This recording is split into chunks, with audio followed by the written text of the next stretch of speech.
Long ago, in the great Igbo village of Umuoma, there was a sacred drum known as Iyila, the drum of the earth goddess, Ola.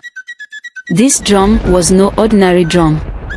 It was carved from the trunk of an Udola tree struck by lightning and bound with the skin of a mystical leopard. It was said that the drum could summon rain, bring prosperity, and heal the sick, but only when played with a pure heart. Once a year, during the New Yam festival, the drum was played in the village square by the chosen drummer, a person of great virtue and humility. However, it was also said that if someone played the drum with a heart full of greed, lies, or wickedness, the drum would curse them forever. For many years, the people of Umuoma flourished under the blessings of the drum. But one fateful year, a man named Ojadike would change everything. Ojadike was the finest drummer in all of Umuoma, but he was also proud, boastful, and greedy. He was known for his deep, thunderous beats that made even the spirits dance. But instead of playing to honor the gods, he played for gold, gifts, and the praises of men. One evening, as the festival approached, Ojadike sat under a palm tree, counting the cowries he had earned from playing at feast. His friend, Nedi, watched him and shook his head. Ojadike, your drum is a gift from the gods, yet you use it only for your own gain, Nedi said. Ojadike smirked. And why shouldn't I? My hands bring music to this land. Should I not be rewarded? Nedi sighed. Remember, my friend, the sacred drum is not to be played for selfish reasons. But Ojadike laughed, dismissing his friend's warning. That night, as the village prepared for the festival, Ojadike made a terrible decision. He crept into the shrine of Ola, stole the sacred drum, and whispered, "Why should this drum be played only once a year? I will play it every day and fill my house with riches." As he carried the drum away, a sudden cold wind swept through the shrine, and the flames of the sacred torches flickered violently. But Ojadike did not stop. He had no idea that the curse had already begun. At home, Ojadike placed the drum in the center of his hut and began to play. Boom! Boom! Boom! The ground trembled. The air grew thick with a strange silence. Then, to his amazement, gold coins, beads, and fine cloths rained down from the roof. His greed grew. "I am now the richest man in Umuoma," he laughed, gathering the treasures.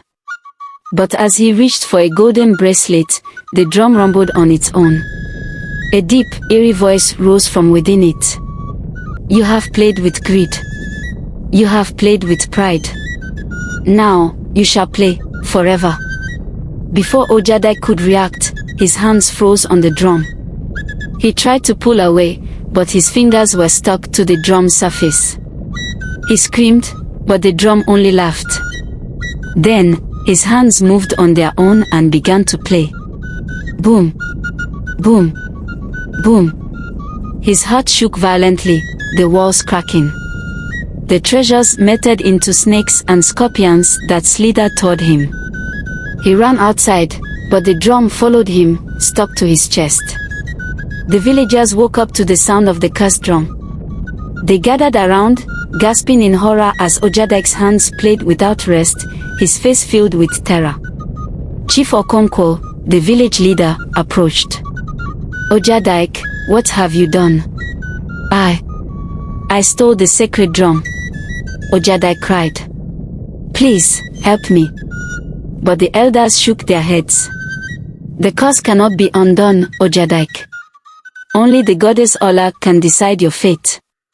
And so, the people of Umuoma watched as Ojadike was forced to play day and night, without sleep, without food, without rest. For 7 days and 7 nights, Ojadike played. His hands bled, his eyes burned, but the drum would not stop. Finally, on the 8th day, a voice whispered in the wind, "Seek the river of redemption, and you may yet be free." Ojadike, weak and desperate, staggered toward the great Njaba River, where it was said the gods washed away sins. But when he reached the riverbank, a towering spirit appeared, Ola herself. She was dressed in flowing earth-colored robes, her skin glowing like polished bronze, her eyes as deep as the night sky. "Ojadike," she said, her voice calm but powerful. "Why did you steal my drum?" With tears in his eyes, Ojadike fell to his knees. "I was greedy. I thought I could use its power for myself. Please, great goddess, have mercy." Ola studied him for a long moment. Then, she raised her hand, and the drum fell from his chest, landing silently on the ground. "You have suffered, but you have learned. Your hands will no longer play against your will, but they will also never touch a drum again."